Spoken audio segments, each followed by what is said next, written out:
Amém, amém. A gente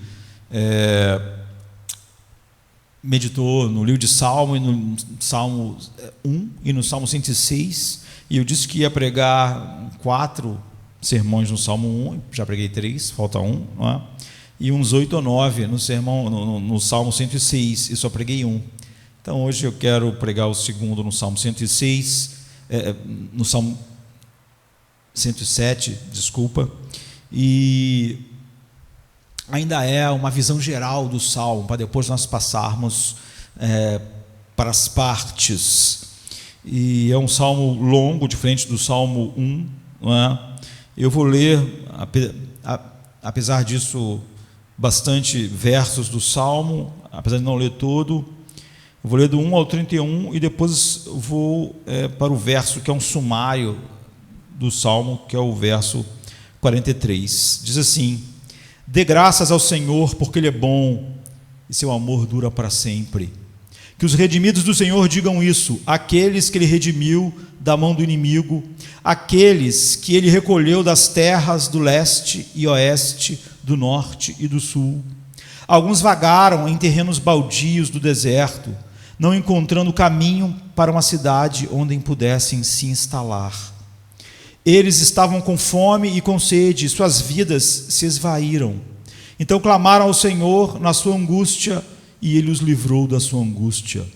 Ele os conduziu de maneira justa para uma cidade onde pudessem se instalar. Louvai ao Senhor por seu amor infalível e suas ações maravilhosas para com os homens, pois Ele satisfez os sedentos e enche as almas famintas de bens. Alguns ficaram sentados na escuridão e na mais profunda penumbra, presos que sofrem em cadeias de ferro, porque se rebelaram contra as palavras de Deus e desprezaram o conselho do Altíssimo. Por isso Ele os humilhou por meio de trabalhos pesados, sucumbiram e não houve alguém que os socorresse. Então clamaram ao Senhor na sua tribulação e Ele os salvou da sua angústia. Ele os tirou da escuridão e da penumbra mais profunda e rompeu as suas correntes. Louvai ao Senhor por seu amor infalível e suas ações maravilhosas para com os homens. Porque Ele destrói portas de bronze e corta barras de ferro. Alguns se tornaram tolos através dos seus caminhos rebeldes e sofreram aflição por causa de suas iniquidades. Todo alimento lhes provocava náuseas e já tocavam os portões da morte. Então clamaram ao Senhor na sua tribulação e Ele os salvou da sua angústia. Ele enviou a sua palavra e os curou. Ele os resgatou do túmulo. Dai graças ao Senhor por seu amor infalível e suas ações maravilhosas para com os homens. Ofereçam-lhe sacrifícios de ações de graças e com cânticos jubilosos proclamem suas obras. Outros saíram no mar em navios. Eles eram comerciantes das águas poderosas. Eles viram as obras do Senhor, suas ações maravilhosas no alto mar, pois Ele falou e provocou uma tempestade. Isso elevou as ondas, subiram até o céu, desciam aos abismos. No meio dessas angústias, desfalecia-lhes a alma. Andaram e cambalearam como bêbados e perderam todo o juízo. Então clamaram ao Senhor na sua angústia, e Ele os tirou da sua angústia. Reduziu a tormenta a silêncio. As ondas do mar foram silenciadas, ficaram felizes quando tudo ficou calmo, e Ele os guiou até um porto desejado. Que eles deem graças ao Senhor por seu amor infalível e suas ações maravilhosas para com os homens. Quem é sábio, leia essas coisas. Esse já é o 43, né? Nós pulamos a parte do 31 para o 43. Quem é sábio, leia essas coisas e considere e reflita no grande amor do Senhor.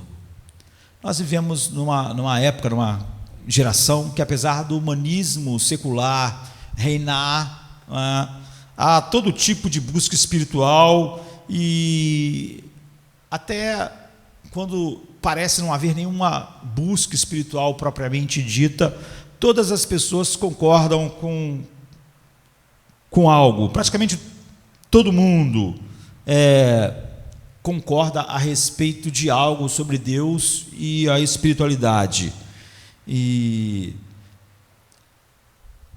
em vários pontos eles discordam na sua busca supostamente pela espiritualidade e por Deus. Mas há uma coisa em nossa sociedade moderna hoje onde existe um tremendo consenso sobre Deus, em que todos pensam igual. E as pesquisas mostram isso, e há um fato com que todos concordam, mesmo as pessoas que não acreditam em Deus, dizem assim: olha, se existe um Deus, então, e aí ele entra no consenso de todo mundo. Todos concordam que se existe um Deus, ou seja, o que for a definição de Deus, Deus é um Deus de amor. E esse é o motivo que eu quero mostrar algo aqui hoje, nesse salmo, como introdução geral ainda, que é incrivelmente relevante para a nossa geração, nossa cultura, não é? Por causa desse consenso. Então, primeiro porque esse salmo começa onde todos parecem concordar, todos parecem já ter entrado num acordo, ou seja, esse salmo é sobre o amor de Deus. Você vê que ele coloca algo, um determinado problema, usa uma metáfora, mostra como aquele grupo de pessoas clamou a Deus na sua angústia, como Deus livrou, e então ele diz: porque o amor de Deus é infalível para com os homens. Isso se repete, esse é o tema inteiro, o amor infalível de Deus, o grande amor de Deus. Mas se você olhar o último verso que nós lemos, o 43, ele diz algo surpreendente, porque ele diz assim: quem é sábio, leia essas coisas, e considere, e reflita no grande amor do Senhor. Então, hoje em dia a gente não pensa assim, que o amor de Deus só pode ser compreendido se você considerar e refletir e pensar profundamente. Se você entender a palavra que é usada aqui, considerar, é mais interessante ainda. Significa olhar um enigma, ponderar sobre algo que te deixa sem conseguir juntar todas as peças, parece um quebra-cabeças. Então ele está dizendo: considere e reflita no enigma do grande amor de Deus, do grande amor do Senhor. O amor de Deus é um grande enigma, é o que ele está dizendo. Agora, o que ele quer dizer quando coloca o amor de Deus dessa forma para nós? Então, o ponto é que ele diz: a menos que você tenha olhado o amor de Deus até o ponto dele se tornar para você um enigma, até um ponto em que você olha para o amor de Deus e pensa: não dá para encaixar isso, essas coisas não funcionam, você nunca vai ver o verdadeiro amor de Deus, e você nunca está contemplando o verdadeiro Deus. Se o amor de Deus nunca levou você a ponderar profundamente, até que sua cabeça desse um nó, você não entendeu nada a respeito do amor de Deus. Se você nunca olhou para o amor de Deus profundamente, refletiu sobre ele, até que você ficasse confuso com isso, então você nunca viu.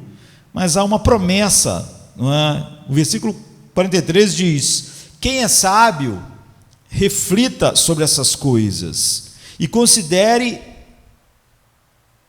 e reflita no grande amor do Senhor. Outra maneira de traduzir isso literalmente os sábios atentam para essas coisas. Então, a sabedoria na Bíblia e na visão de mundo hebraica não são dados que você acrescenta. Na Bíblia, a ideia de sabedoria nunca é mais informação. A sabedoria não é apenas mais informação que você coloca lá no seu drive, e vai colocando mais e mais terabytes de dados. Quando você começa a colocar informações numa HD, o computador não está ficando mais sábio, não é?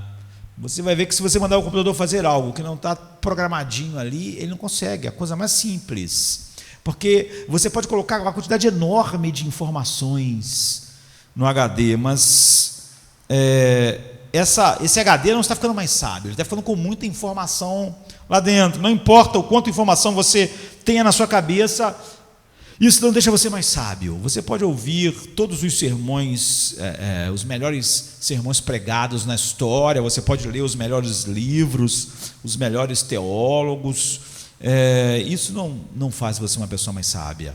A prova disso é a própria igreja visível, muitas vezes. Quanta falta de sabedoria há em pessoas que conhecem muita teologia. Quantos problemas sem fim, a pessoa repete, e milhares de sermões não fizeram nada.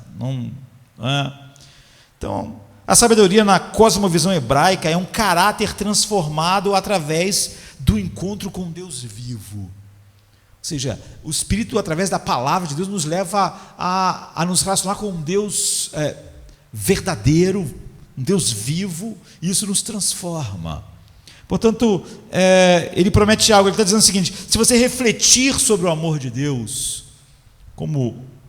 até que ele se torne esse enigma no qual você tem que colocar sua mente lá, se você raciocinar sobre isso, se você considerar suficientemente, corretamente, atenciosamente, se você considerar profundamente o amor de Deus, sua vida vai ser alterada, seu coração será transformado. É óbvio que se isso não acontecer, não será transformado, você não se tornará sábio, mas quem é sábio fez isso. Então é um convite maravilhoso, não é o que o salmista está falando para nós. E esse salmo é um ótimo guia para nos levar a essa transformação. E aqui está o que nós aprendemos aqui. Onde nós aprendemos o amor de Deus, o que nós vamos ponderar sobre esse amor, não é? como sobre um enigma, e como nós vamos fazer isso. Então, onde ele está nos chamando para refletir sobre isso, é que somos chamados a refletir sobre o amor e ponderar sobre isso e como nós podemos fazer isso. Então, isso pode parecer uma pergunta estranha, onde ponderamos o amor de Deus, mas me deixe colocar assim: de onde vem a ideia de que Deus é amor? De onde vem a ideia do amor de Deus? Muitas filosofias e ideologias e religiões roubam coisas que não tem nada a ver com elas, se apropriam. Então, essa pergunta é importante: de onde vem a ideia de um Deus amoroso? Qual é a fonte que fez haver esse consenso nas pessoas de que Deus é amor? De que até o cara que não acredita em Deus dizer: eu não sei se existe um Deus, mas se existe um Deus, ele é amor. Qual é a fonte dessa ideia? Onde nós podemos ponderar sobre o amor de Deus? Ou seja, qual é a fonte? Para você ponderar sobre algo, você tem que ir na fonte daquilo. Como nós podemos, igual o salmista está dizendo que nós devemos ponderar sobre o amor de Deus, qual é a fonte? Então, eu sei, por experiência, e eu sei que muitos estão pensando assim, que muitas pessoas acham que, na melhor das hipóteses, essa é uma pergunta irrelevante, sem importância. Você levanta a sobrancelha e diz: espera um minuto, o que você quer dizer como onde é a fonte, não é, da ideia de que Deus é amor, de que Deus é amoroso. Isso não vem de lugar nenhum, é bom senso, não é? Todas as pessoas chegaram a esse consenso de que Deus é amor por puro bom senso. É algo que eu sei, é algo que eu só sei, que todos sabem, e nós apenas acreditamos e sabemos isso. O que você quer dizer?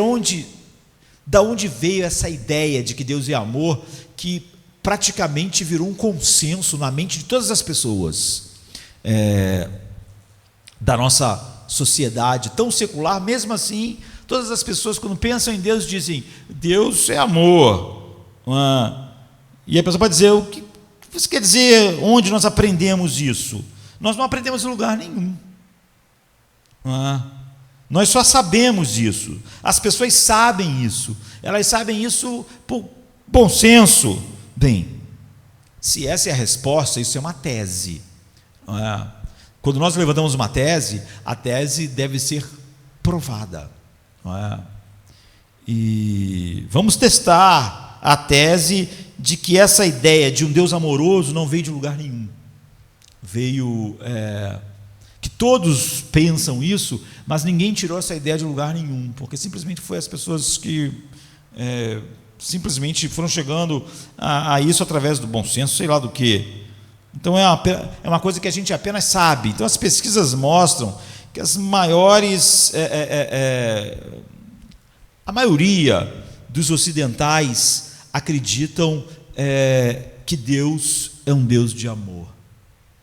As pesquisas mostram que até, como eu estava dizendo, quem não acredita em Deus, não tem certeza se Deus existe, diz: eu não sei se Deus existe, mas se Ele existe, Ele é um Deus amoroso. Agora, se as pesquisas mostram isso, as pessoas só sabem disso. Onde elas conseguiram essa ideia que se tornou tão homogênea, de que Deus é amor? A tese diz: olha, é apenas bom senso, todo mundo sabe disso. Você não consegue de qualquer lugar. Tudo bem, a gente pode testar a tese para ver se realmente isso Em primeiro lugar, a gente pode olhar para a história da humanidade. Se você olhar para a história, você vê que as pessoas historicamente acabaram percebendo que Deus era um Deus amoroso, que é simplesmente um lugar comum, algo que todas as culturas, em todas as épocas, chegaram a essa conclusão, e que a nossa cultura acha que Deus é amor porque isso vem de várias culturas, de várias eras, até chegar a nós. A resposta é não é? Rudolfo Otto, que era um historiador da religião muito famoso, nasceu em 1869, exatamente 100 anos antes de mim, morreu em 1937. Ele é considerado um dos estudiosos mais influentes da religião de todos os tempos. E ele é conhecido por um conceito que ele desenvolveu do luminoso, uma experiência emocional profunda que ele argumentou que era o coração das religiões do mundo, do latim numen, que significa despertar a emoção espiritual ou religiosa, misteriosa ou inspiradora. Então ele, para falar sobre essa percepção, essa emoção que o ser humano sente diante do sagrado, ele cunhou essa palavra luminoso. E ele escreveu um livro muito, muito, muito famoso, chamado A Ideia do Santo, o Sagrado. E ele estudou, então, todas as culturas antigas, para ver a relação das pessoas com aquilo que elas achavam sagrado. E ninguém fez um trabalho melhor do que ele até hoje. E ele diz que quando você dá uma olhada em culturas antigas, você vê uma semelhança em todas as culturas do passado. Ou seja, quando as pessoas entraram no que eles consideravam a presença do divino, quando eles perceberam que estavam, ou sentiram que estavam na presença de algo sagrado, de algo divino, eles experimentaram medo luminoso, ou mesmo terror. Ficaram assustados, ficaram com medo, ficaram se sentindo pequeno diante de algo grande demais e com medo. Todas as culturas antigas acreditavam que a presença do divino, então, tinha que ser remediada.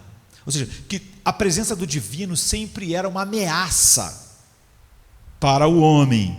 Então você precisava, o Dolfo Otto disse, ao falar de todas essas culturas que antecederam a nós, você precisava de sacerdotes, você precisava de rituais, você precisava de sacrifícios, você precisava de mudanças de consciência, mas você precisava de algo. Você não podia simplesmente ir diante do divino. E a ideia que é completamente prevalecente agora, não é que se você quer falar com Deus, Ele é apenas um ser amoroso. E você simplesmente levanta seus olhos, a sua mente ao céu e fala com Ele. Essa ideia é totalmente nova. Ela não está em nenhum lugar da história no passado, não é? Das civilizações. Você não acha isso na história. Se hoje as pessoas acham isso, certamente não é da história que isso veio. As pessoas não sabem isso apenas. Não é apenas senso comum. Todas as civilizações anteriores à nossa não achavam isso. Ou seja, se isso fosse senso comum, que todo ser humano chega a esse lugar, então isso viria. Então, não veio da história. Não veio de nenhum lugar da história. Então, de onde veio? A segunda coisa, nós podemos pensar que veio das religiões do mundo. Vem das religiões. Esse é o senso comum das religiões, que Deus é amor, e foi disso que veio para nós. Então a ideia de um Deus pessoal, com quem você pode ter um relacionamento amoroso, vem das grandes religiões do mundo. As grandes religiões do mundo ensinaram isso, e ensinam isso. A resposta, igual é da história e das civilizações antigas, é a mesma, é não é? Se isso te surpreender, eu vou dizer por que te surpreende. Provavelmente surpreende porque a cultura ocidental, as pessoas desejam, o politicamente correto, desejam desesperadamente que todas as religiões sejam iguais. Então,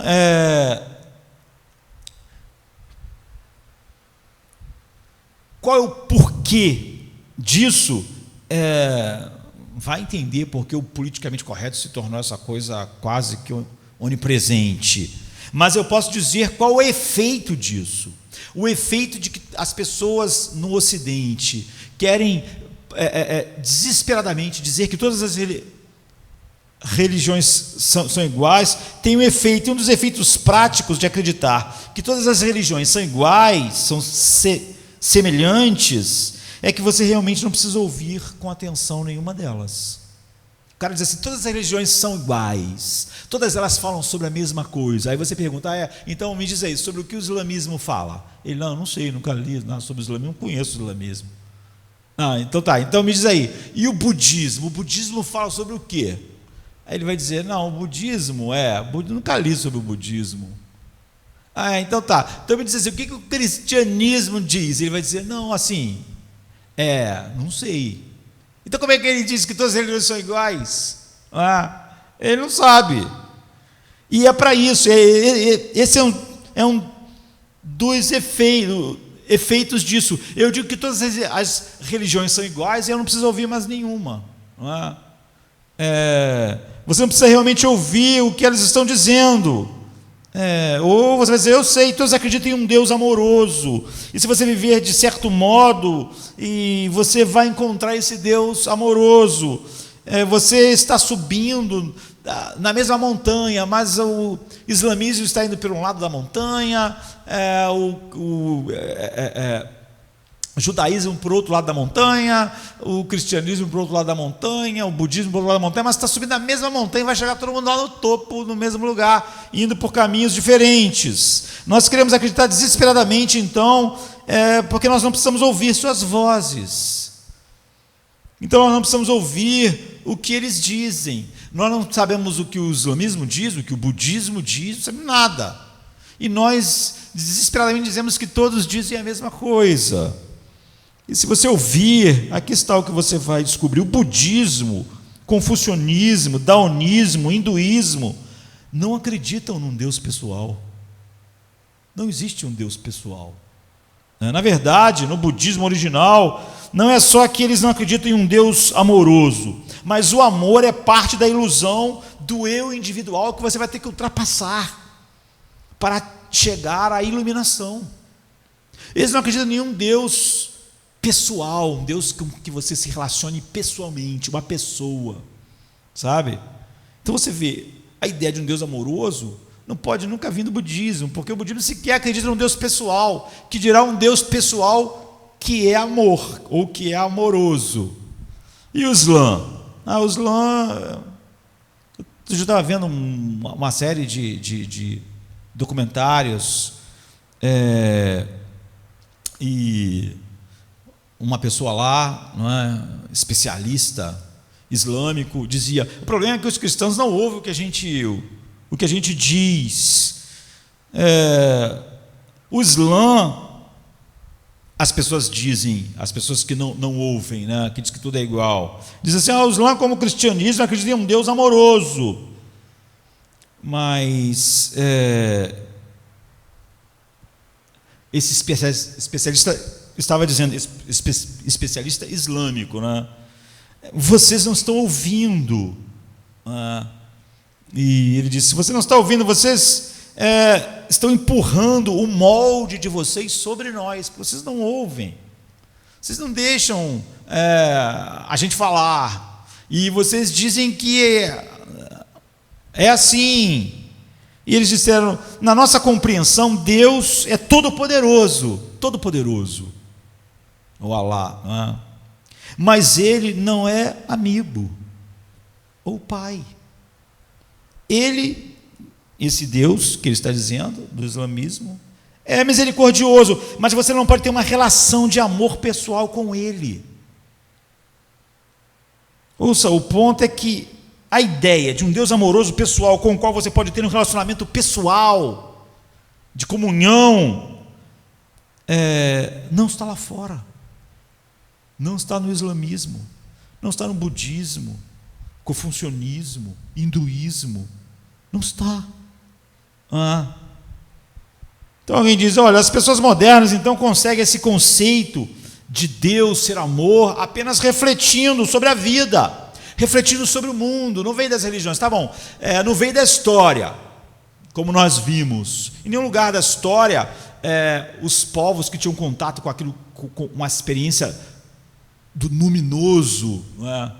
Como Rudolf Otto nominou, nunca chegaram à conclusão: Deus é amor. Não. Deus as pessoas não se quer aplacar Deus. Era sempre essa ideia. Era uma ideia de medo, de terror. Não é? Nós temos que ter mediador. Nós temos que... Nunca teve ideia de... Nunca houve um grego falando que Deus era amor e que tem um relacionamento pessoal. Ou isso nós estamos falando das civilizações mais... Grécia, Roma, Egito. Mas Rudolf Otto, ele estudou todos, né? Todas as tribos, os grupos étnicos das ilhas do Pacífico, enfim. Então, alguém vai dizer então: não, então isso não veio da história e também não veio da religião. Realmente, as religiões, elas o hinduísmo, islamismo, não diz isso. Então, as pessoas modernas conseguem esse conceito, elas dizem, apenas refletindo sobre a vida, olhando para o mundo, sabe? e você vê as estrelas, e você vê o céu, e você vê o oceano, e você vê as montanhas, e você vê os rios, e quando você olha para lá e vê toda aquela beleza. Essa semana todo mundo começou a botar foto do pôr do sol. Não sei o que aconteceu, as pessoas não têm o que fazer. Não é assim, não que eu não acho o pôr do sol lindo, mas fica parecendo que não tinha pôr do sol antes. Só essa semana que de repente o pôr do sol ficou bonito assim. E aí encheram o Facebook de foto do pôr do sol, cada um querendo dizer que o pôr do sol na sua cidade estava mais bonito do que na cidade do outro.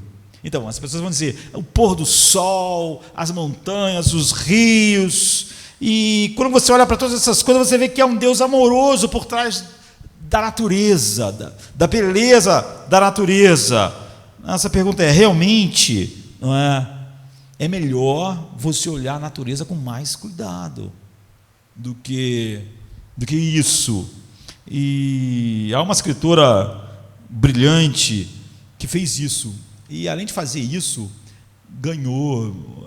escreveu um livro famoso e ganhou um prêmio Pulitzer em 74, né, e 75, e ela nasceu em 1945 e ainda está viva, né, e é uma autora americana, e ela escreveu um livro chamado Peregrino no Tinker Creek, e é um livro fascinante. Ela foi morar perto de um riacho nas montanhas da Virgínia, e ela simplesmente ficou observando tudo ali. Ela ficou perto daquela natureza exuberante e começou a prestar atenção em cada detalhe da natureza, e ela divide o livro em verão,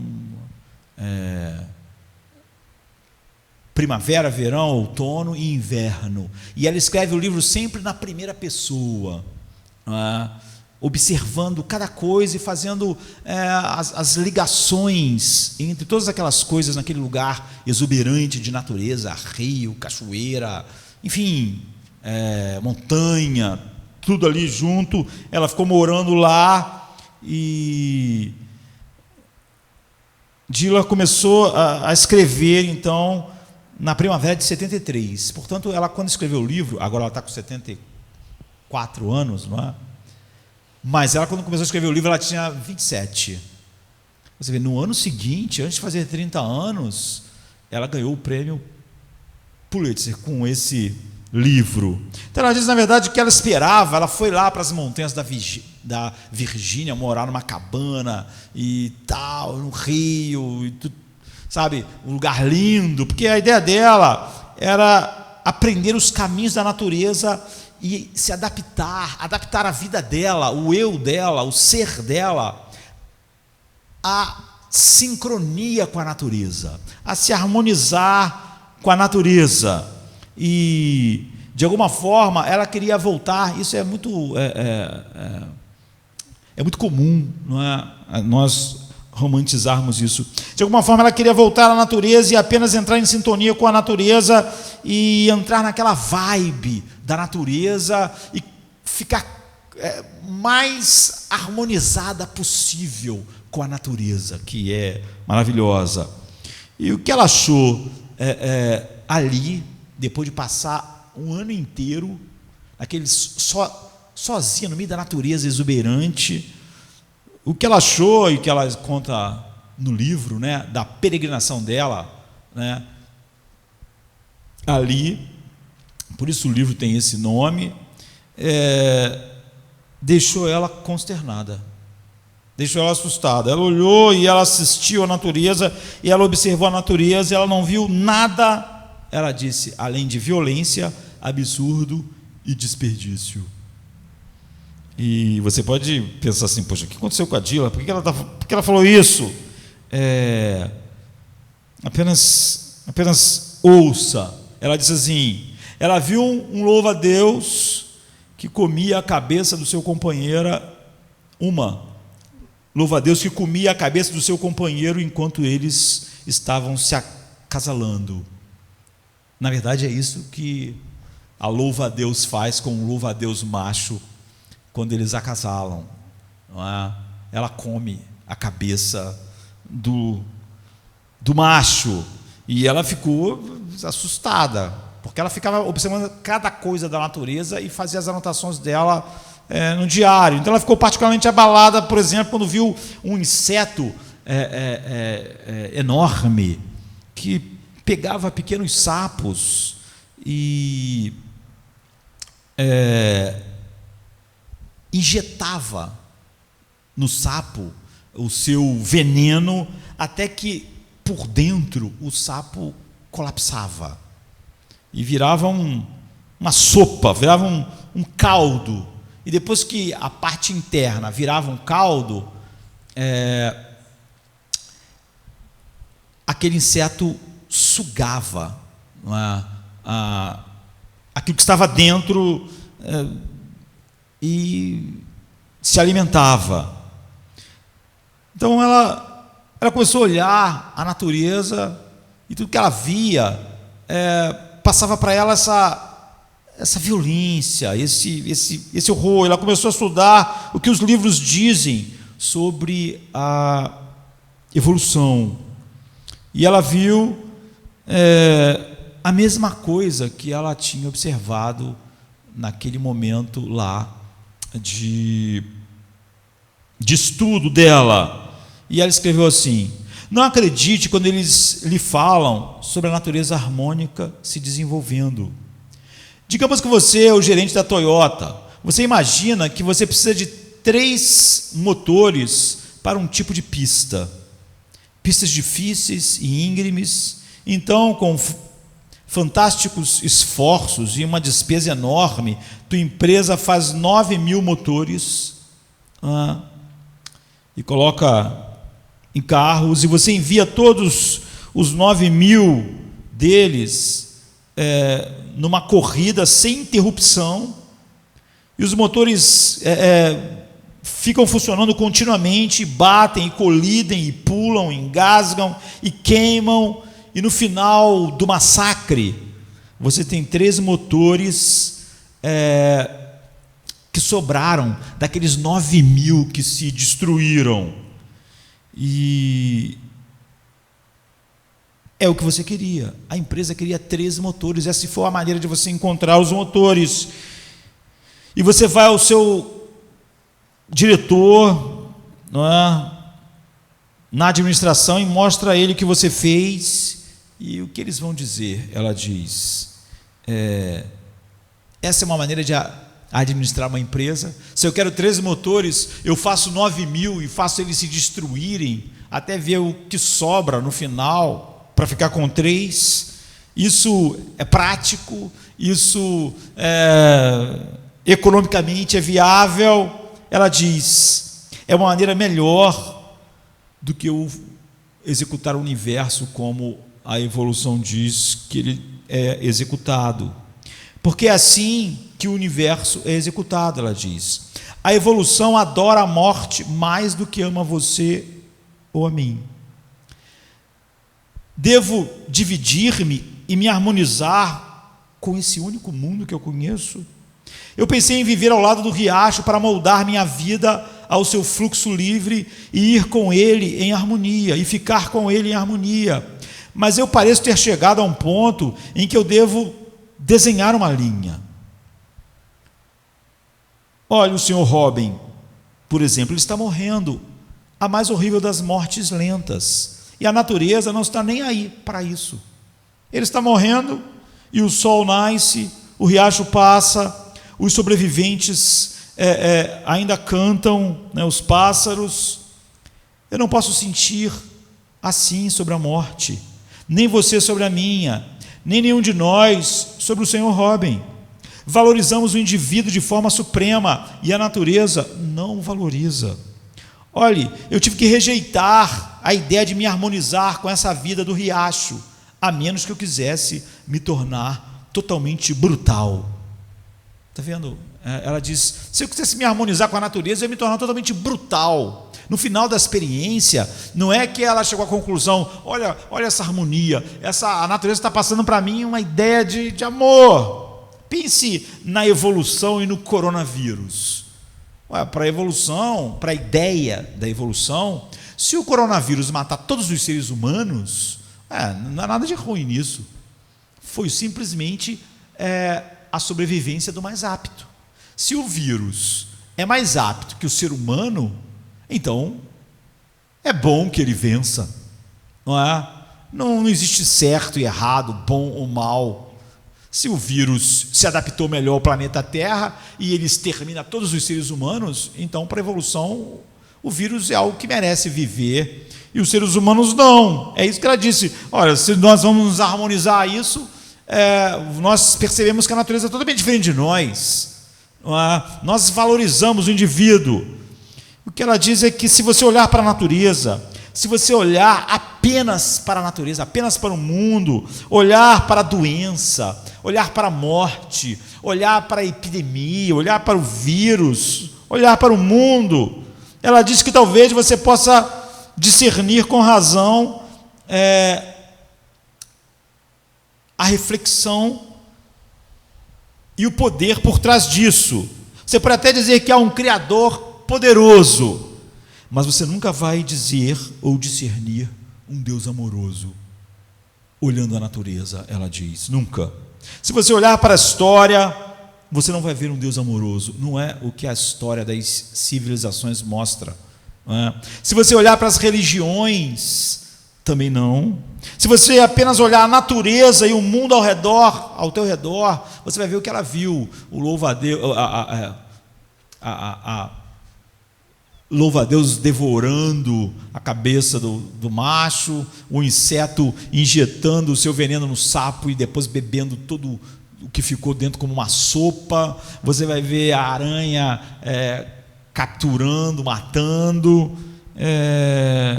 Ela disse, quanto mais você gastar tempo, mesmo ali onde eu estava, você não vai chegar a essa conclusão de que Deus é amoroso.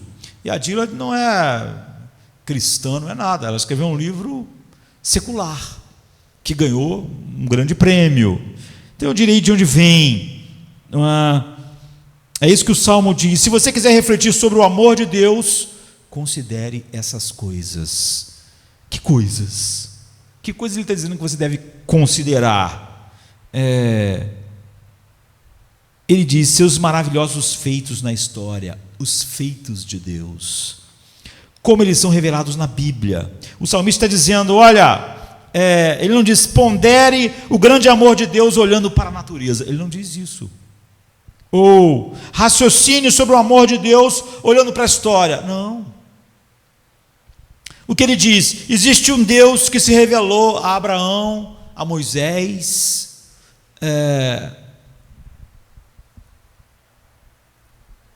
esse texto, não é uma belíssima obra de arte, e você vê que ele divide todos nós em 4 grupos de pessoas no Salmo.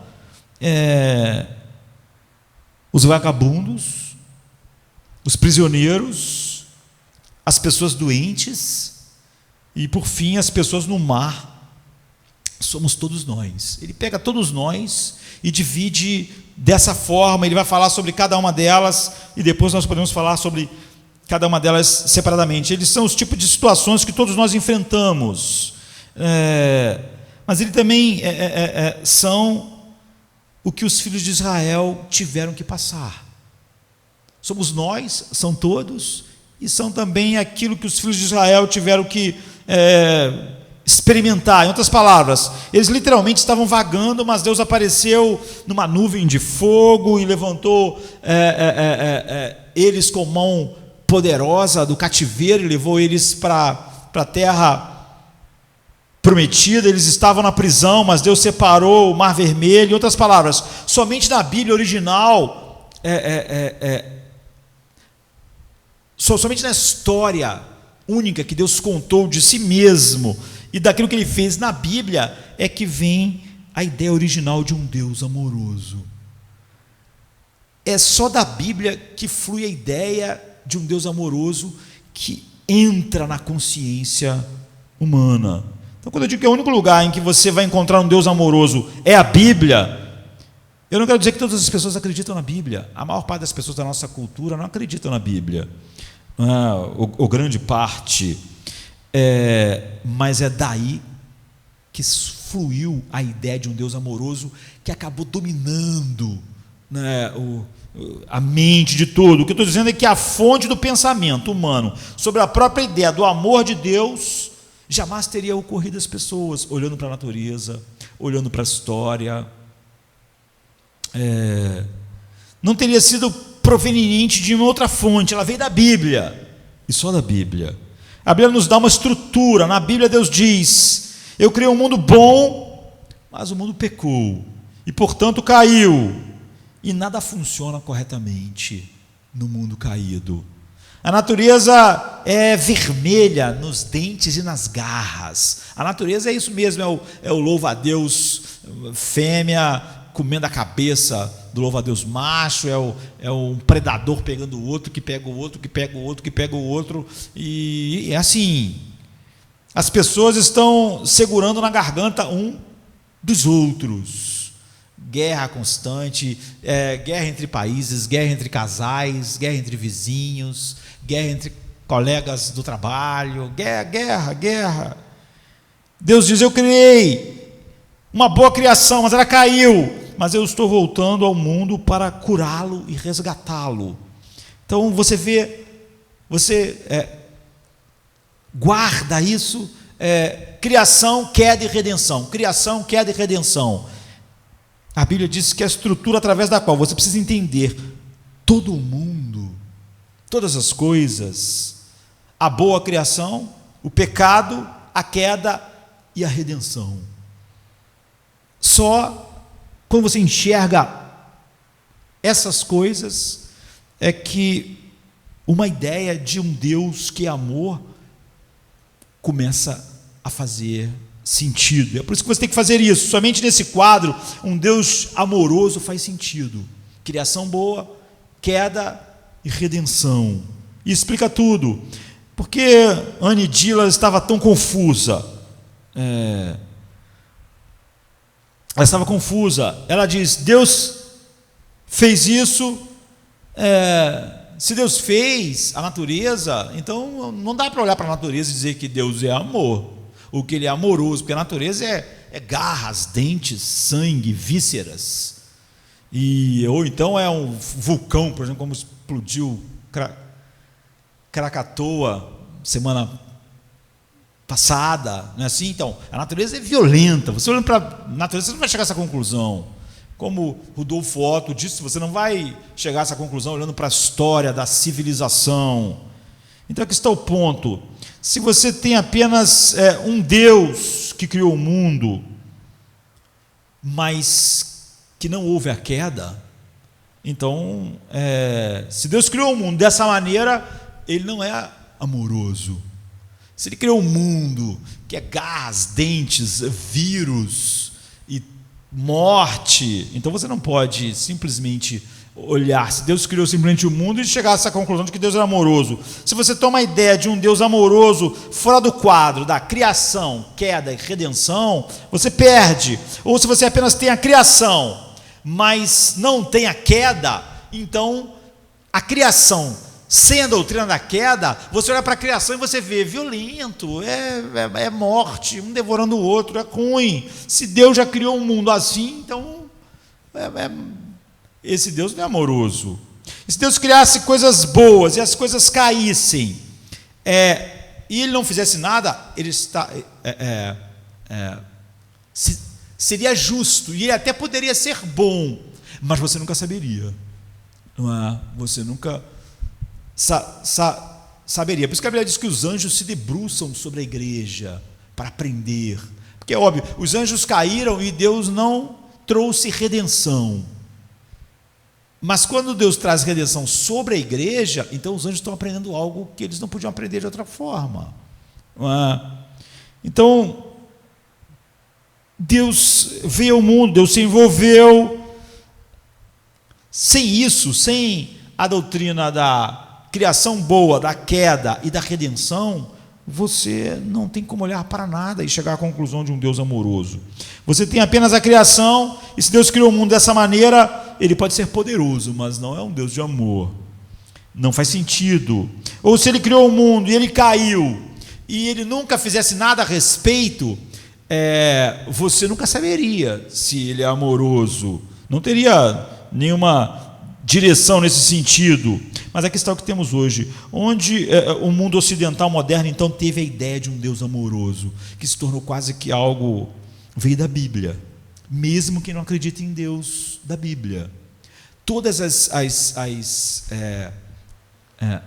as filosofias roubaram essa ideia da Bíblia, tomou a ideia de um Deus amoroso e espalhou ele por todos os lugares. Agora, as pessoas não têm mais a Bíblia, mas têm a ideia de um Deus amoroso. Todo mundo acredita, mas eles deixaram o resto. A Bíblia, é claro, não é a forma como o mundo ocidental pensa as coisas, pelo contrário.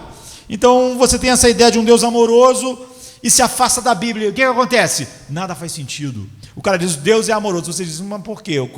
Qual é a base? Você vê, ele não vai encontrar base na história, ele não vai encontrar base na religião, ele não vai encontrar base na natureza, ele não vai ter base. É porque ele só roubou a ideia.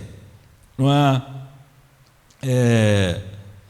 Então as pessoas vão estar sempre em crise quando acontecer coisas terríveis. As pessoas vão dizendo, se Deus é amor, por que ele deixou isso acontecer? Você vê que até às vezes cristãos estão em crises assim. Se Deus é amoroso, como é que ele permite o coronavírus existir e fazer essas coisas? Todo mundo está vendido nessa ideia, porque saquearam a ideia da Bíblia e retiraram o resto. Ficaram com a ideia do Deus amoroso da Bíblia, mas não ficaram com o resto, que dá sentido a isso. Se você não acredita em Jesus, se você não acredita na encarnação, se você não acredita em tudo que Jesus fez, se você não acredita no Deus da Bíblia, então a própria ideia de um Deus amoroso não faz nenhum sentido. Retire esse quadro e você nunca irá refletir sobre isso. O que isso significa praticamente. Quando você conversa com uma pessoa, enfim, simplesmente da nossa cultura, que diz que Deus é amoroso, ela não sabe. Como eu disse, ela até vai dizer que todas as religiões falam a mesma coisa, mas ela não sabe o que religião nenhuma fala. Ela só fala isso para não precisar ouvir nada. E se houver alguém ouvindo hoje que tenha tentado encontrar um Deus amoroso, comungando com o seu próprio coração, olhando para a natureza, e diz, olha, a Bíblia está cheia de fábulas, não podemos aceitar isso ou aquilo, ou a propiciação, ou a expiação, mas eu quero acreditar num Deus amoroso. Você está condenado à miséria. Nada à sua volta vai corroborar a sua ideia, de um Deus amoroso. Você precisa, no entanto, refletir sobre o amor de Deus na Bíblia. É isso que o salmista está dizendo. Pondere sobre essas verdades. Você vai ver como ele é um Deus de amor infalível. Isso é o primeiro ponto, é muito crítico, porque você precisa ficar com as Escrituras, precisa pensar biblicamente, ou você vai ficar com uma ideia de Deus amoroso que não faz nenhum sentido, e sempre que você estiver vivendo os dramas da vida, isso não tem nenhum peso, só traz confusão, você não tem alternativa, se quiser encontrar um Deus amoroso, a não ser a Bíblia, não é? Onde você pode ponderar sobre o amor de Deus? Não pode ponderar olhando a história, não pode ponderar olhando as religiões, não pode ponderar olhando a natureza, só a Bíblia. Então, o que você reflete, agora que você sabe a única fonte da onde todo mundo roubou a ideia e depois jogou o resto fora? O salmista ele está tentando nos mostrar que você tem que olhar para o poema como um todo, primeiro, por isso que depois nós vamos olhar o Salmo com calma. Agora, qual a estrutura artística que ele colocou aqui? 4 grupos de pessoas, totalmente diferentes, e no entanto, cada uma delas recebe a mesma coisa. Recebe misericórdia, fluindo do amor infalível de Deus. O início de cada estrofe é assim: alguns vagaram e foram sem teto. Versículo 4. Alguns vagaram em terreno baldio do deserto, não encontraram caminho para uma cidade onde pudessem se instalar. Eles estavam com fome e com sede, e suas vidas se esvaíram. Então clamaram ao Senhor, e na sua angústia e ele os livrou da sua angústia. Ele os conduziu de maneira justa para uma cidade onde pudessem se instalar. Louvai ao Senhor pelo seu amor infalível. O que eles estavam precisando aqui? Eles precisavam de um pai, Você diz, mas aqui está dizendo que eles não tinham uma cidade para ficar, eles eram sem tetos, eles precisavam de uma cidade.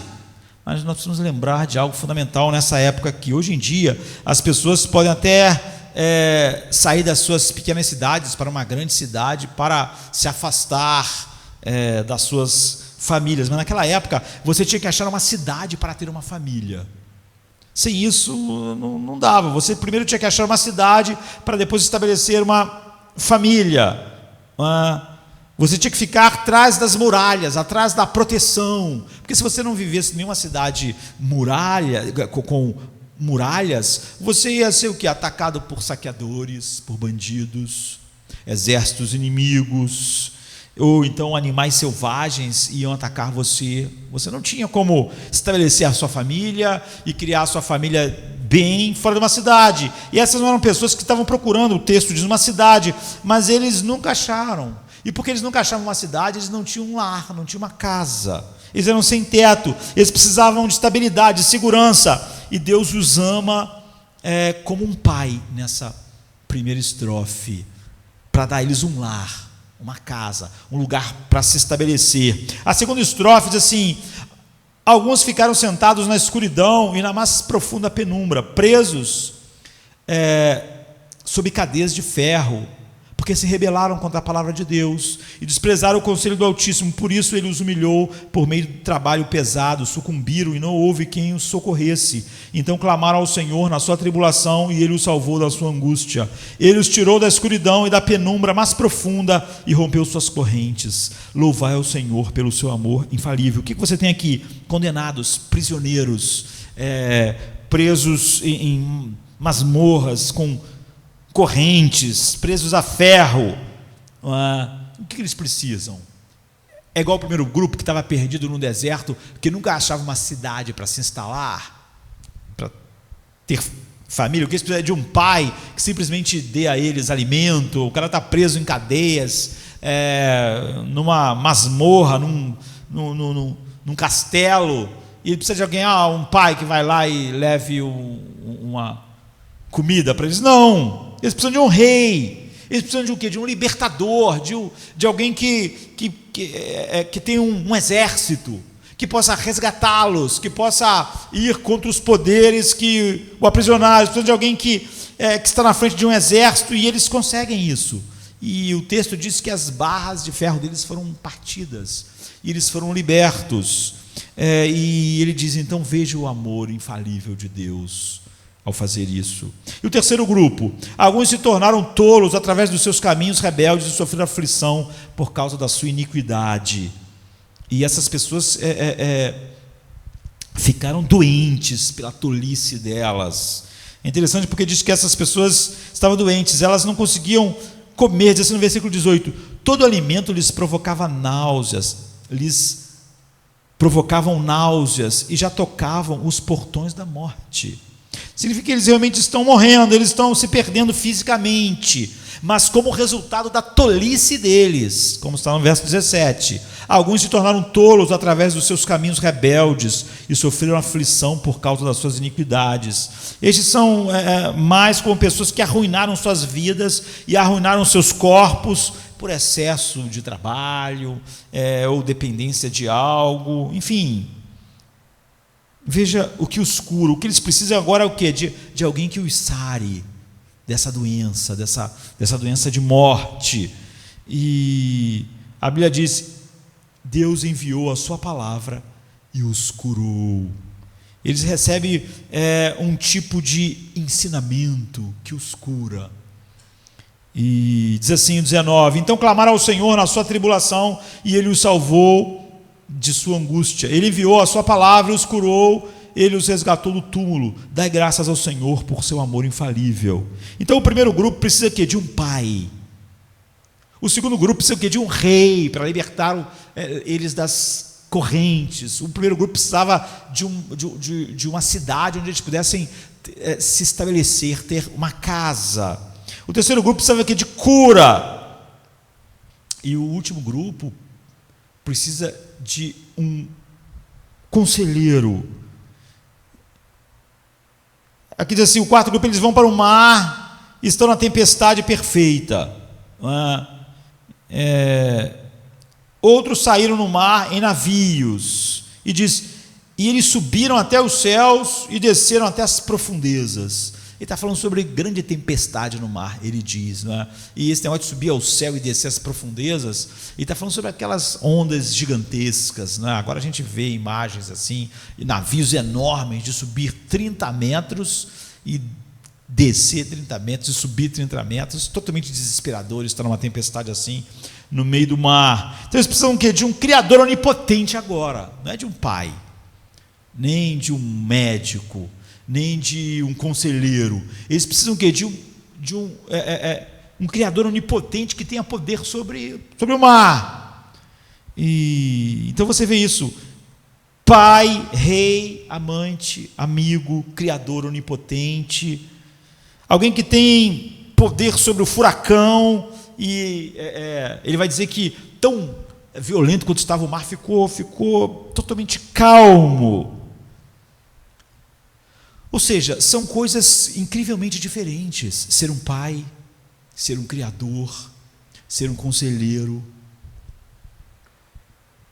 E ele diz: dê graças ao Senhor por seu amor infalível e suas ações maravilhosas para com os homens. Então, toda vez há essa extrema diversidade, mas o alívio é o mesmo. Em todas as situações, o alívio aponta para o amor infalível de Deus. Qual é o objetivo? O ponto é que essas pessoas alcançadas pelo amor são diferentes. Tu vê que as necessidades de uma era de um pai, outra de um rei, outra de um amante, de um amigo, de um Criador onipotente, são diferentes, mas apesar de diferentes, basicamente há algo que as une numa igualdade, elas recebem sempre a mesma coisa: um amor infalível, que lida exatamente com aquilo que estava acontecendo e que levava a vida delas. E você vai dizer: então é sobre isso que nós temos que refletir para conhecermos o amor de Deus. E certa vez eu comecei às segundas-feiras dar uns estudos online, e às vezes no final tinha perguntas: o que as pessoas aprenderam? E uma pessoa disse: bem, uma mulher, eu aprendi hoje à noite que Deus é um personagem muito complexo. E essa pessoa trabalhava com literatura, com crítica literária, então por isso que ela usou essa expressão. Eu aprendi hoje, com essa doutrina que foi ensinada, que Deus é muito, muito complexo. Eu acho que outra pessoa diria de outra forma. Uma pessoa que não fosse assim, como aquela pessoa, colocaria assim: caramba, eu fiquei totalmente confuso, achei difícil, achei complicado. E o que nós queremos dizer? Você olhe para os filmes que são grandes sucessos. Muitos desses filmes são como personagens, apesar de ser filme, de desenho animado. Assim, tem os bons, tem os bandidos, mas é tudo estereótipo. Eles passam por várias situações e você ri, aquilo realmente não te captura, porque você não se identifica com aquilo de fato, assim, porque é tudo estereótipo, assim, é como um desenho animado, sabe? O pica-pau é assim, o cara é mau que quer pegar o pica-pau, e você só se diverte com aquilo, não é? Você não se envolve, você não fica tocado, você não vai chorar, porque eles não são personagens realistas. Qual é o filme que faz você se emocionar e chorar? É quando o personagem é realista, é complexo. não é? E aquilo faz você, apesar de olhar para aquela obra de ficção, às vezes, se envolver. Mas, na maioria dos filmes que fazem muito sucesso, os personagens são unidimensionais, eles não são complexos. Não é? Mas pessoas reais são complexas. Todas as pessoas são complexas e há contradições aparentes nelas. Eu não estou dizendo que esses filmes sejam ruins, esses que são tipo desenho animado. Se você quiser só se distrair, não é? Enfim, funciona, sabe? Tipo Velozes e Furiosos. Você só vai ver os carros batendo, destruindo, os mocinhos, os que são malvados. É só isso. Você não se envolve. Aquilo não te toca, porque parece desenho animado. Os personagens são unidimensionais, não são complexos. Então, quando essa pessoa olhou a Bíblia, ela esperava um Deus unidimensional. Ela esperava que Deus fosse, como algumas pessoas, como a nossa cultura, vê Deus, que simplesmente ama todo mundo, aceita todo mundo.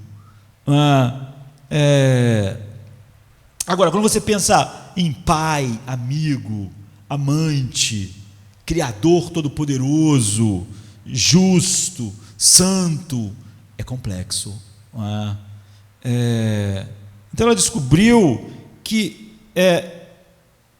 Deus não era só uma coisa. Você vê, Deus é rei, e esse rei fez justiça àqueles que desobedeceram. E ele não era uma ou outra coisa, ele era todas essas coisas. Há essa complexidade. Por quê? Porque Deus é real, não é um personagem de desenho animado, não é um estereótipo. Há uma complexidade em Deus. E o salmista diz que o que sempre tendemos a fazer é reduzir Deus. Nós temos tendência a pensar em Deus como um amigo ou um amante, principalmente, mas não como um rei, não como soberano, não como Senhor. Nós não gostamos. Não gostamos da ideia de punição, não gostamos da ideia de justiça, não gostamos da ideia de castigo eterno. Então nós nos livramos disso. Ele é um amante, ele é um amigo, ele é amor. E muitas pessoas veem Deus como um rei, como soberano, como majestoso, mas aí é muito sagrado, e a ideia de amigo já não encaixa.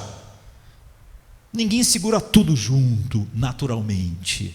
Ninguém pega toda essa complexidade junto. Ninguém toma isso. E o salmista está dizendo que você tem que vê-lo como todos igualmente proeminentes.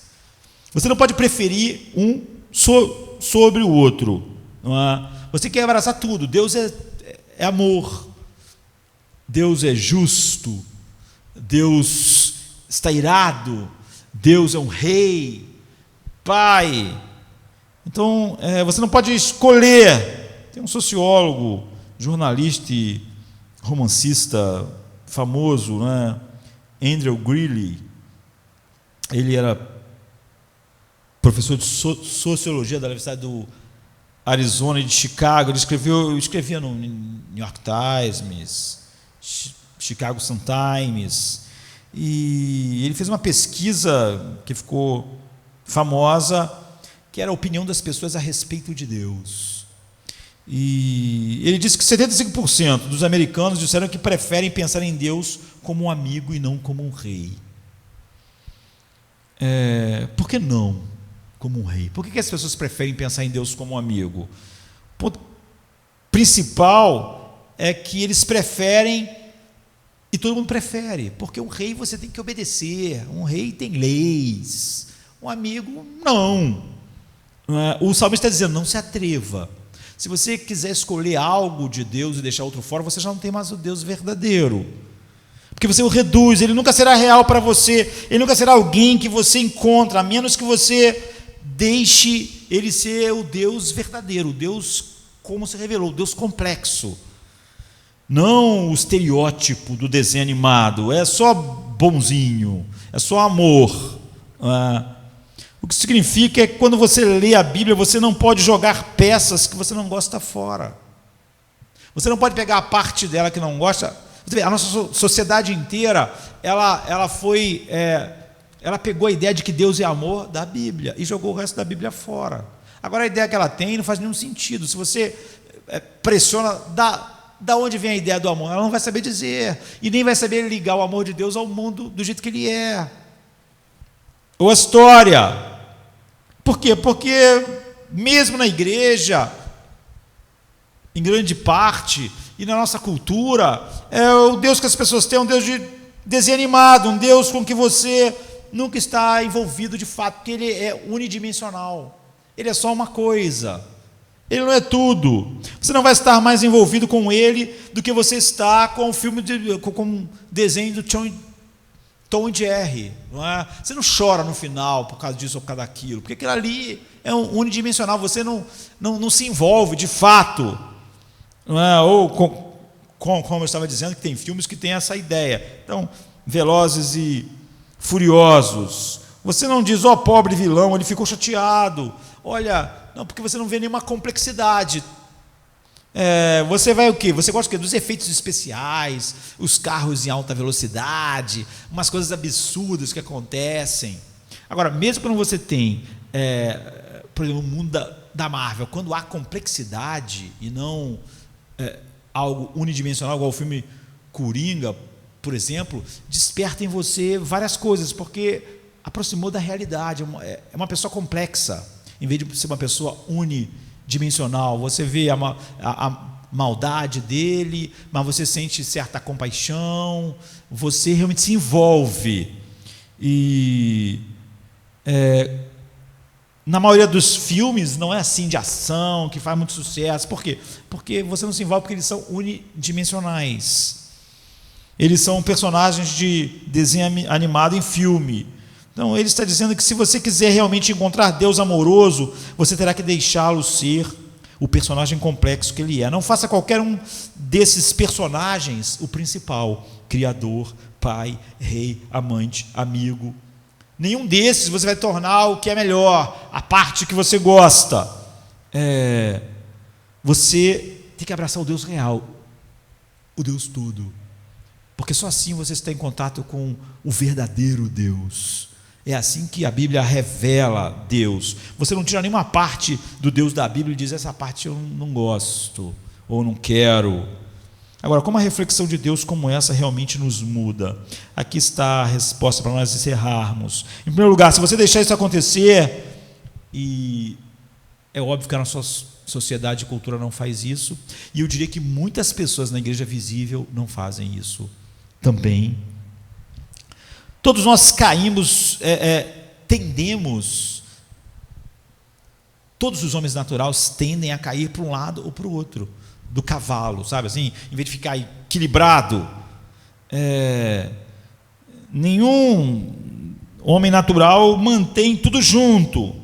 Se você fizer, a primeira coisa que vai acontecer é que você vai começar a ver a impossibilidade do amor de Deus. Por isso que eu falei que ele fala para você ponderar sobre o amor de Deus como um enigma. O amor de Deus nunca mudará a tua vida até você ver que é um enigma, o amor de Deus. A princípio, quando você olha, é impossível. Então, deixa eu mostrar o que eu quero dizer nesse final. Porque as pessoas não aguentam todas essas partes. Porque nós tendemos, por exemplo, a vê-lo mais como um rei e como um criador poderoso, ou então mais como um amigo, ou então mais como um amante, não é? Por que ninguém mantém o conjunto, o todo, o complexo? Porque sentimos que é uma contradição, sentimos que existe uma impossibilidade, percebemos que não pode ser tudo isso, e nós tentamos resolver a contradição, tornando Deus unidimensional. mesmo que isso, se for levado um pouco adiante, não vai fazer nenhum sentido para nós. Então, a abordagem típica dos valores tradicionais, por exemplo, do que a gente chamaria do homem conservador, é que Deus é um rei, e se eu tiver uma vida boa, se eu fizer as coisas certas, e esse rei então vai me premiar. Ninguém acha impossível esse amor, não é? Eu faço tudo certo e Deus me ama porque eu sou maravilhoso, eu estou fazendo as coisas certas, outros não estão. Mas você vê, esse amor não transforma ninguém. Muitas pessoas, mesmo na igreja, pensam em que Deus me ama à medida que eu estou obedecendo Ele como rei. Mas elas não são transformadas, elas não estão com alegria indizível e cheia de glória no que Cristo é, elas não estão encantadas com a graça de Deus, porque essa visão não encaixa, né? E nem surpreende as pessoas, não é um amor, não é uma graça maravilhosa. Por quê? Se você tem a ideia de que Deus é o rei que recompensa quem faz as coisas certas, então não há nada disso. Mas ele diz: agradeça ao Senhor, com ações de graças, com louvor, pelo seu amor infalível. Mas a pessoa vai dizer: não, mas Deus me ama porque eu fiz isso, fiz aquilo outro. Não haverá louvor espantado. Você vai dizer: eu criei e ele não creu, é por isso. E não haverá uma gratidão profunda, nada que constrange, que mude. Você vai dizer: é claro que Deus me ama, mas eu tenho feito tantas coisas. E depois a abordagem liberal, né, pós-moderna da nossa cultura, que vai dizer: olha, Deus aceita todos como são mesmo, e nós não acreditamos em julgamento, nós acreditamos num Deus que abraça todo mundo. Essa abordagem também vai dizer que Deus é amor, mas você vê, se pedir para definir, ela não vai poder definir o que é esse amor. Abraça o mal, não, acha que as coisas mais estão boas, e não haverá, se Deus aceita todo mundo e abraça todo mundo, não importa o que, não haverá nenhuma razão para me louvar, para nós louvarmos dele, simplesmente não importa. É como um pai que, olha, o filho pode se drogar, ele pode fazer isso, aquilo, mas o pai não se importa. O pai abraça todos os filhos, não importa o que eles estão fazendo, se eles estão se matando, se destruindo. Você nem acha que isso é amor, você acha que ele não se importa. Então você vê, você não ia ficar impactado: poxa, que amor incrível esse pai tem, olha só, está todo mundo se destruindo, ele não faz nada, ele abraça todo mundo mesmo assim. Esse amor não ia ser surpreendente, não ia te levar ao louvor. Mas o salmista, ele se recusa a escolher de um lado para o outro quando ele vê a impossibilidade. Ele diz: alguns se sentam na escuridão, na penumbra mais profunda, presos e sofrem cadeias de ferro. No 13 ele diz: então clamaram ao Senhor na sua angústia, e Ele os salvou da sua angústia e tirou-lhes da escuridão. E o que é estranho, é um personagem surpreendente. De quem são essas correntes que estão prendendo eles? O salmista diz: de quem são esses portões? De que são essas cadeias? Ele diz: sentaram-se na escuridão, a melancolia mais profunda tomou conta deles, presos e sofrendo as cadeias de ferro. Mas por que eles estavam acorrentados nas cadeias de ferro? Ele diz: porque se rebelaram contra a palavra de Deus e desprezaram o conselho do Altíssimo. Então, as cadeias que prendiam eles eram as cadeias de Deus. Eles estavam na escuridão que Deus colocou sobre eles, e Deus libertou eles da escuridão e da cadeia que Deus colocou eles. Eles estão na prisão, e eles começam então a olhar para a sua condição espiritual, e Deus submeteu eles a um trabalho amargo. Eles estão na prisão, atrás dos portões, eles clamam por Ele, Ele os liberta das suas próprias cadeias, Ele atravessa os seus próprios portões. Isso é estranho, né? Você vê, Ele é amor, mas Ele é o rei, Ele condena, e você não tem como encaixar Ele na visão liberal de que Ele aceita todas as coisas. Você vê, a terra está sobre maldição, como nós falamos, criação boa, queda e redenção. Mas quem colocou a maldição sobre o mundo foi Deus. E é por isso que a Annie Dillard escreveu Peregrino Tinker Creek. Se Deus fosse liberal, não é? O oposto do Deus dos conservadores, Deus diria: vocês fizeram tudo errado, mas deixa isso para lá, isso é passado, não importa, nós somos amigos. E se ele fosse conservador, um rei somente, ele colocaria atrás das grades para sempre. E se ele é apenas um rei, ele não pode deixá-los sair. E se ele é apenas um amigo, ele nunca teria colocado eles atrás das grades. Mas ele colocou eles atrás das grades, e ele mesmo corta as grades. Como poderia ser isso? Você vê, o amor na pessoa de Deus se torna um enigma. É isso que o salmista estava dizendo. Quando você vê isso, você não tente resolver. Se você não tentar resolver, se você realmente olhar para o enigma, então o salmista diz: você vai ser mudado. Se você resolver isso por si mesmo, dizendo: não estou conseguindo entender, mas então eu vou fingir que Deus é liberal, que Deus não condena, ou então eu vou pegar só a parte que ele é rei, ou a parte que ele é isso. Se você tentar resolver o enigma, você perde o Deus verdadeiro. Você vai ter um Deus unidimensional, de desenho animado, de filme de ação. Você nunca vai se surpreender, nunca vai poder dizer o que o apóstolo Paulo diz: o amor de Cristo nos constrange. Nunca vai poder. Então a Bíblia diz no versículo 14: ele os tirou da escuridão e da penumbra mais profunda e rompeu suas correntes. Louvai o Senhor por seu amor infalível e suas ações maravilhosas. O salmista fica impressionado com o fato de Deus cortar as suas próprias correntes, ou seja, livrar da sua própria maldição. Ele fica espantado, ele não pode acreditar, ele começa a louvar, mas ele não resolve o enigma. Mas isso é suficiente para o espanto dele, porque ele sabe que Deus fez isso, mas ele não sabe como. Como ele poderia ser um rei e um amigo, um pai e um amante, um curador e um conselheiro? Como ele poderia ser o único que colocou todo mundo na prisão e pode ser aquele que tira da prisão?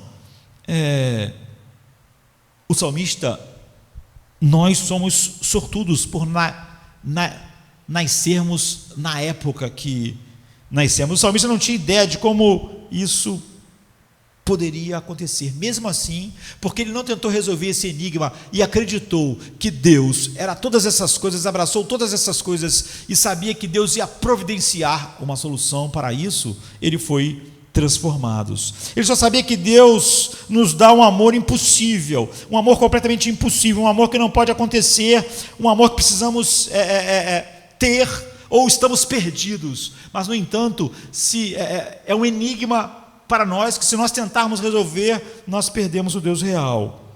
E a nossa necessidade é de um amor infalível. Isso foi suficiente para mudar o salmista, mesmo que ele não soubesse como poderia ser, mas nós sabemos.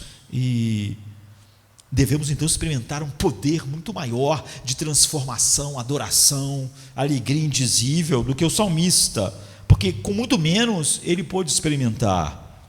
Devemos ser muito mais maravilhados do que ele está maravilhado com o amor infalível de Deus. Devemos ser muito mais felizes do que ele. A paz deve jorrar muito mais. A razão pela qual ele pode nos tirar da escuridão profunda e da penumbra é a cruz, como nós vimos no domingo. A maldição, a ira, o deboche, a escuridão e a penumbra profunda desceram sobre o seu próprio filho.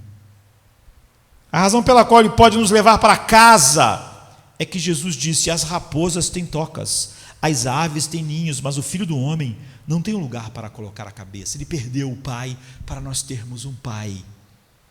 Você vê, a razão porque nós podemos ser tirados da escuridão é porque ele teve que estar mergulhado na escuridão para nós sermos livres. A razão pela qual nós somos curados das nossas aflições, das nossas iniquidades, é porque ele carregou sobre si as nossas dores, e o castigo que nos traz a paz estava sobre ele. A razão pela qual nós podemos ter paz, aquela tempestade, 30 metros para cima, 30 metros para baixo, o céu e o inferno, não é? A tempestade perfeita.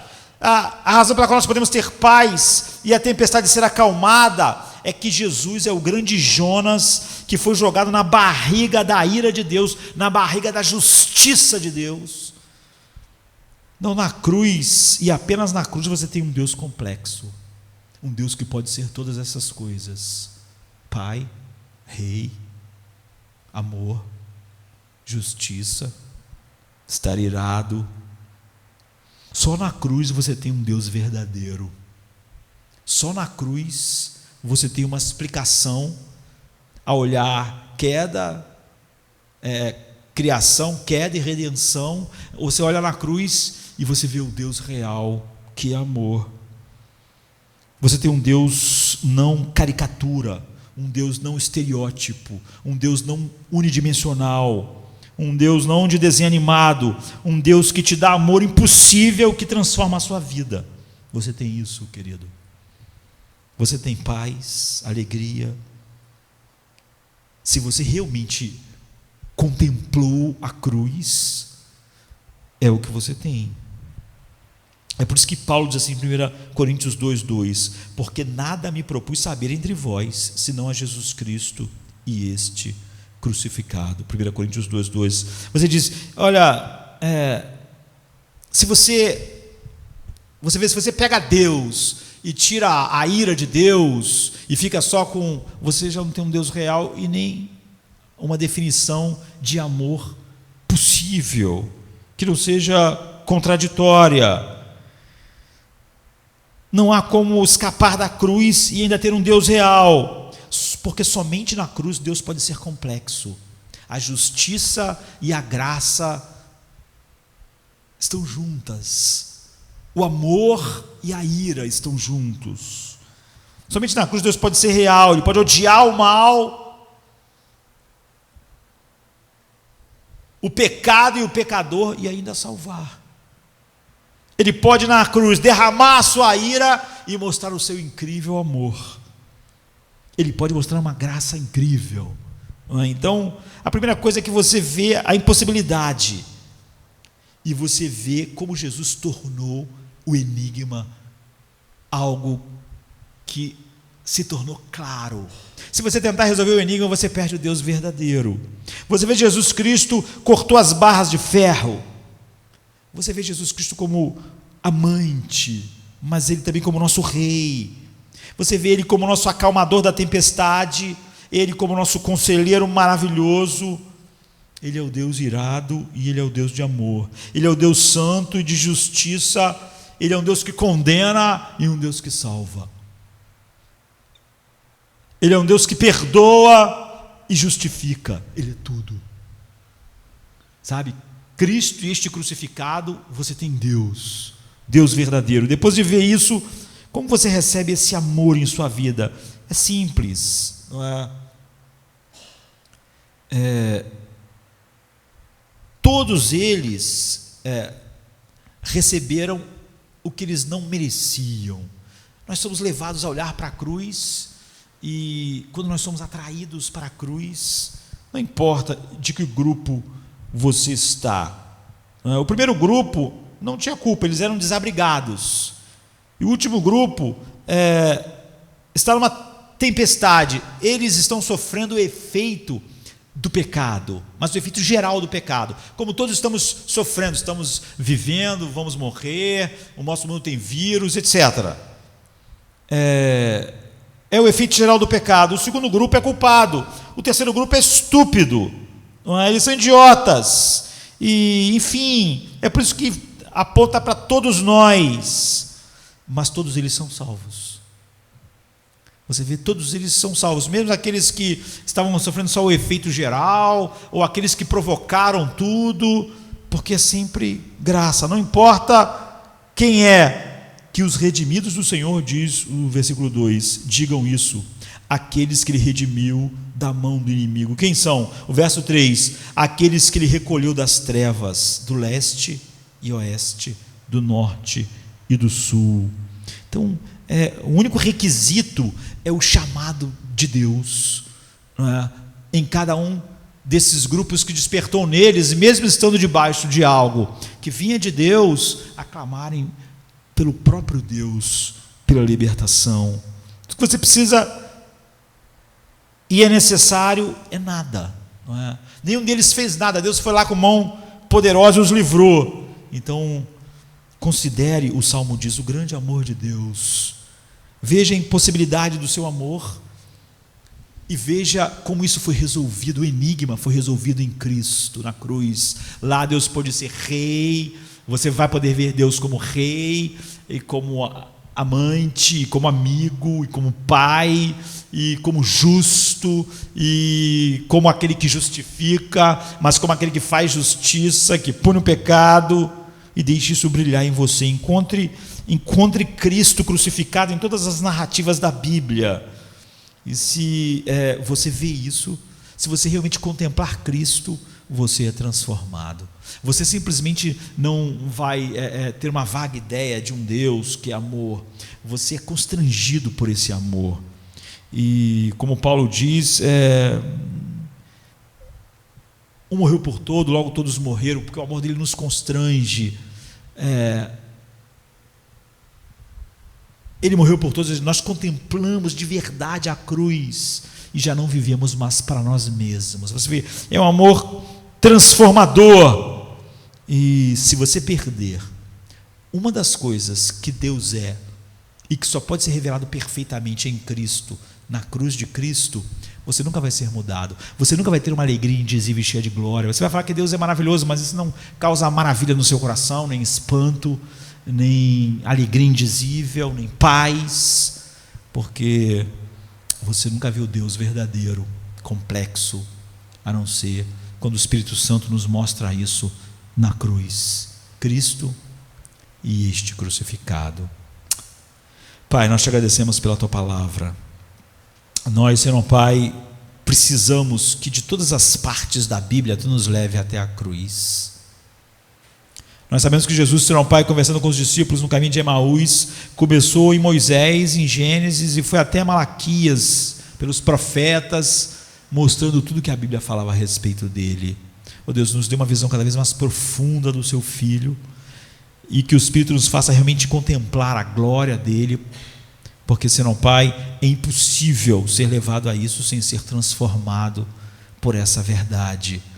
Como, Senhor Pai, ali nós contemplamos tudo que tu és em teu Filho, em Cristo e em Cristo crucificado. Que nós possamos continuar debruçados sobre essas maravilhas, para irmos sendo transformados pelo teu Espírito, ao contemplarmos, Senhor Pai, tudo que tu és na face do teu Filho, em Cristo e este crucificado. Nós te agradecemos, nós te entregamos todo o teu povo nas tuas mãos, aqueles que estão enfermos, ó Deus, aqueles que estão aflitos, que todos possam, Senhor Pai, olhar, manter os seus olhos fixos no autor e consumador da nossa fé, receberem tudo que é necessário de ti, cura, ó Deus, liberdade da aflição, ou, ó Deus, continue experimentando uma profunda paz em meio a todas as situações, porque nenhuma das situações podem nos impedir de continuar contemplando o teu Filho amado e tudo que tu és para nós nele. Nós te agradecemos em nome de Jesus. Amém. Amém.